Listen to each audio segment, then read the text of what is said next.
There are many mysteries in the world that are still yet to be unraveled and arouse people's curiosity.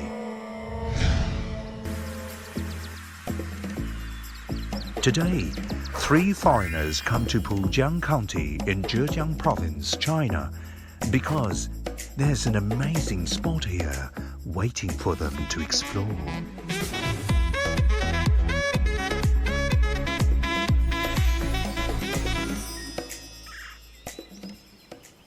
实际上是正宗的，这个是吗？可以你怎么看出来？我看肯定好。有经验。I'm Tim from Australia and have been married to this Pujiang woman for over 12 years. 我给你搞个饭。OK， 好，谢谢。 Since rice is the staple food for the Chinese, I've gone native and taken it on as mine too. 这米饭不错。 多吃一点。 Many people don't know that my second hometown, Pujiang, has a great hashtag, the world's origin of domesticated rice.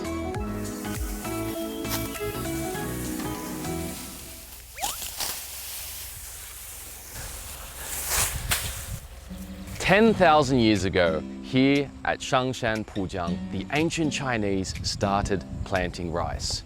At this site, the earliest evidence of domesticated rice and human settlement in the Neolithic era is found. So, this place is known as the first village of ancient Chinese civilization. As a primary diet resource, rice has fed more than half of the world's population so far. 10,000 years ago, ancient people began to plant rice on this land. But how was such a miraculous site discovered? 上山这个探沟，我们也就是挖了一个小小的一个探坑。发掘过程当中，我们的疑惑、我们的问号越来越大，因为它这个确实是前所未见。 当时发现的时候呢，上山是一个小山丘，就是它不适合这个种植水稻，所以上山遗址是已经列入到了浙江省土地这个平整的这个计划当中，所以当时非常的危险啊，我们马上向县里呢做了汇报，把这个遗址呢给它保护下来了。 This is a Luoyang shovel, one of the most important archaeological tools for exploration. This Luoyang shovel has been used to uncover relics from over 10,000 years ago. Flared-walled basins, flat-bottom plates, double-looped jars. Relics of this kind were excavated one after another from the Shangshan site. But these objects, which look like cookware, have no soot marks at the bottom.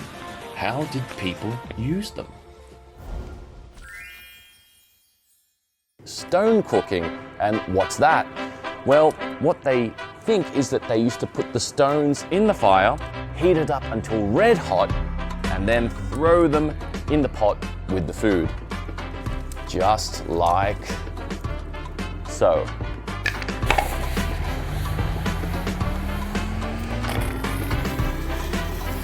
This is just what we have conjectured. So far, there is no accurate answer.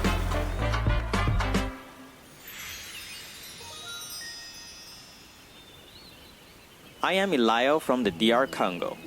Currently, I'm a student at Zhejiang University. Though I come from faraway Africa, like the Chinese, we also eat rice as one of our staples. In 2006, when I was 5, Mr. Yuan Longping and his team went to Madagascar for the trial plant of his hybrid rice, and it turned out to be a great success. Since then, rice production in Africa has increased dramatically. All the welfare of the people is one of my lifelong wishes. Today, I'm exploring the mysteries of Shangshan 10,000 years ago. 上山2个世界第一，稻作农业世界第一，彩陶世界第一。 Painted pottery appeared in my hometown Africa, but in the Shangshan culture, they appeared even earlier. These red-coated pottery vessels are functional and beautifully made. It's hard to imagine this was the craft of the ancient Chinese more than 9,000 years ago. And not only that, the surface of this pottery is carved with many symbols, such as the sun and other mysterious emblems. What exactly do these mysterious patterns symbolize? So far, archaeologists can only speculate. My guess is they're a bit like the patterns from ancient Chinese feng shui. and something like the words of African tribes.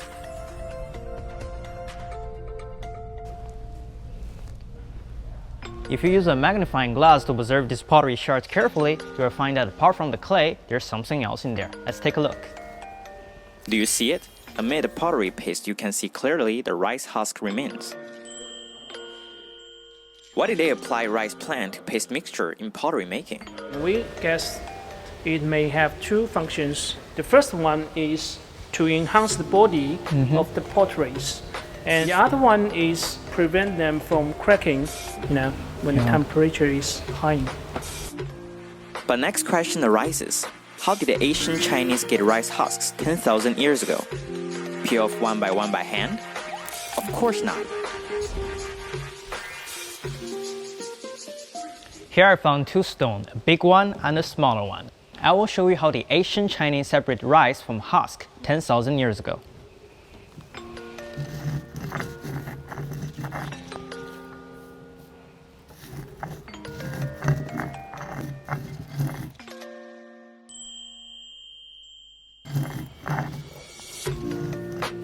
Archaeologists have not stopped studying rice concerning the Shangshan culture, and the mystery is still being gradually revealed.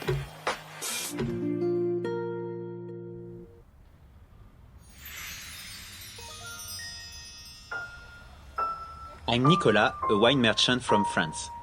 The world's earliest wine is probably fruit wine, followed by grain wine, which is an important discovery.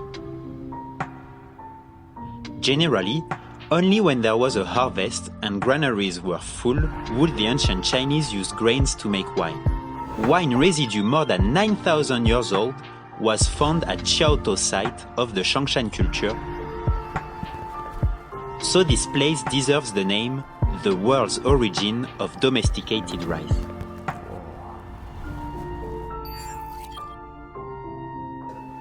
Nicholas, here you see the very different types of potteries, especially this one is a pottery shard.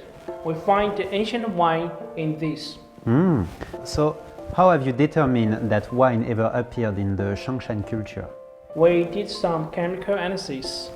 We find the residues such as rice, drop tears, tuber roots, and the moss and yeast. Some people may use it to make the wine. Wow, incredible. French people love drinking, and they drink a little red wine almost every day. Yet, the history of winemaking in France is not as long as that of the Shangshan culture. I'm curious. What did the discovery of wine mean to the society at that time?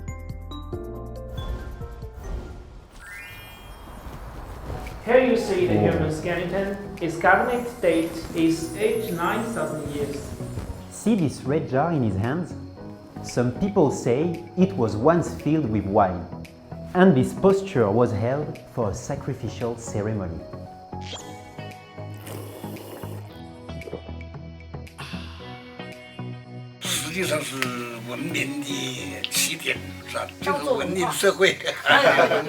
China, an agricultural country with a tradition of eating rice for 10,000 years, and it all started right here in Shangshan. Painted pottery, sand patterns, figure patterns, they are all very important cultural symbols, which originate from the Shangshan culture and have become treasures of Chinese traditional culture. Mature winemaking techniques were discovered in the Shangshan culture. Here, the ancient Chinese used to drink wine, singing and dancing, praying for a bumper harvest, worshipping nature and their ancestors. Those are the classic customs of Chinese traditional society, which find their origin in the Shangshan culture. Shangshan, the world's origin of domesticated rice.